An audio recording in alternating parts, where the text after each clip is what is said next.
Hi everybody, it's Kathy here from Kathy Loves a Scrap, and today I'm sharing the layout for my Christmas in April Scrappy Inspiration YouTube hop. And I have joined the hop this month for the first time, and I'm going to hopefully every month from now on. This is my layout that I've created. It's of our family dog Ivy, and she of course was on Snapchat at Christmas, as everybody was.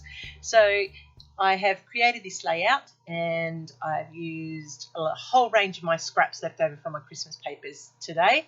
Ivy here with her little filter on, and I love a piece of paper with a poinsettia on it, so I've gone through my stash and I've collected a whole lot of those.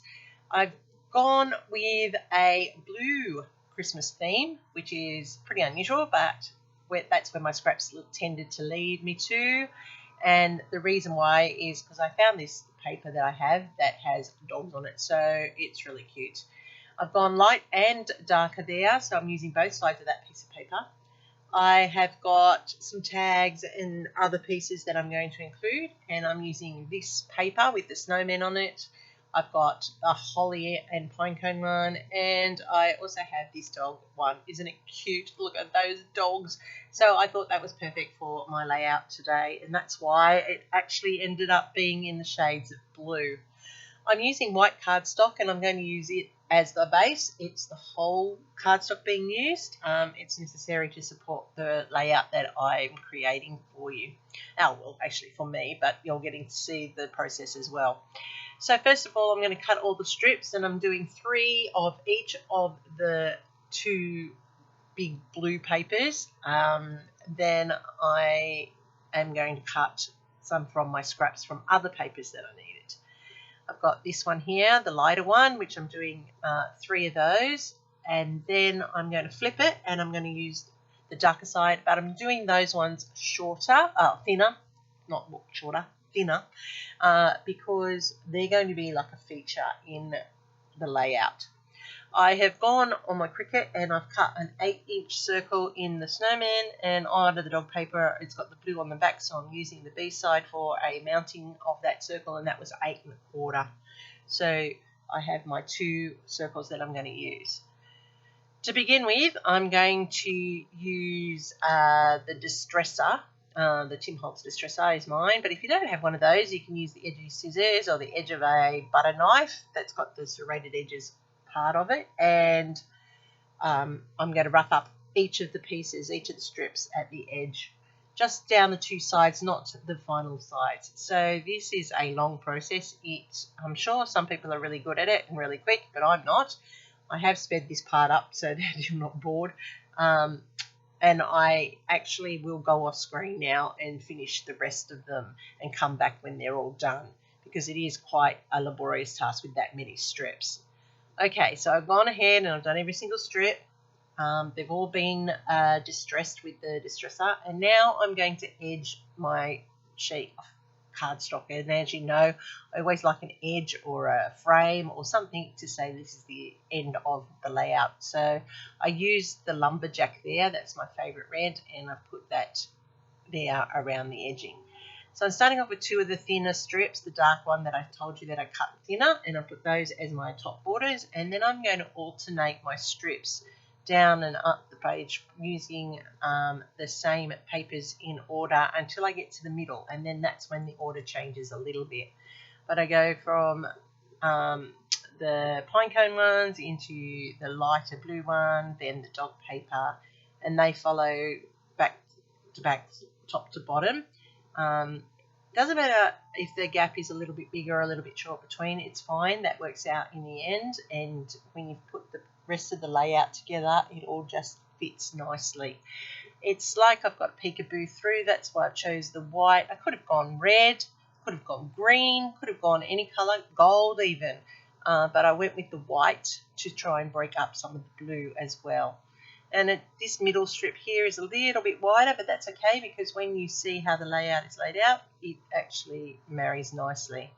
So I'm just going to lay that circle, which I also distressed the edge of to give it some texture and lift it off the page, and it's going over to the left in the middle. Oops, you can see my mistake there. I went to do my splatters, and a big blob fell in the middle of it, but don't worry, that gets covered up. So no mistakes, just different. That's how I say it when I'm looking at my layouts. There are no mistakes, they're just different. So I have my photo, and I'm going to double mount it because the background is very, very busy and I want to make the photo stand out. So I'm using white first because that will frame the photo and lift it. And then I'm using the blue, and that is the main colour of the layout, and it just marries nicely throughout that. So this is how it's going, and Ivy's looking quite clever in her Rudolph outfit with Snapchat. The kids thought it was hilarious that they could get her to be still enough to take that photo and then capture it. So I'm using it. I've cut out all of those poinsettias that I told you that I wanted. I've also got some white ones. I have some light corally pinky ones, and I'm just building up my clusters. I have no plan, and how I lay it out here changes when I go to stick it down anyway. So I just see what works. I go with the three clusters, and I move it around the three corners of the photo. I have done the title Ho Ho Ho twice, one in the white, one in the blue, like I have for the mounting of the photo, and that's to give it a lift off the page as well, and a bit of a shadowy effect, like it's got throwing a shadow onto the page. I don't want my title to stand out a lot. I just want it to be part of the page, not standing out and glaring at you. So that's why it's not in a red or a blue or something like that. I've just used the white. All right, so I've now put down the tag that says Christmas Bliss, and it's time to put all of the bits and pieces onto the layout. Some of them I put down flat, others I've popped up with some foam tape, and as you can see, it is all going from bit to piece, and not in the order that I originally mapped it out, which is usually the case with me. I map it out one way, and then when I go to adhere it, I change my mind and I move it and adjust it accordingly. So I do like poinsettias at Christmas, and as I said, I always look for papers in there. I don't always use the paper holus bolus. I often use it just to fussy cut because they're great to build your pages. And I'm liking the fact that I'm getting a Christmas page done because I have so many Christmas photos that I just often never do anything with them except have them sit in the packet waiting.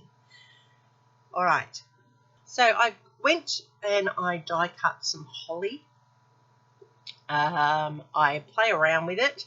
At first I thought I would like to maybe put it on either side, but this way I've done it, and when it is adhered into place, you can see it sets up like a swirl, and the swirl complements the circle, and I actually like how that turns out.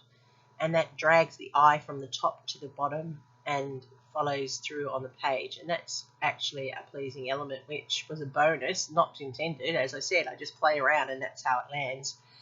I've gone and gotten my Cosmic Shimmers, and this is the Stardust, and they dry clear but sparkly.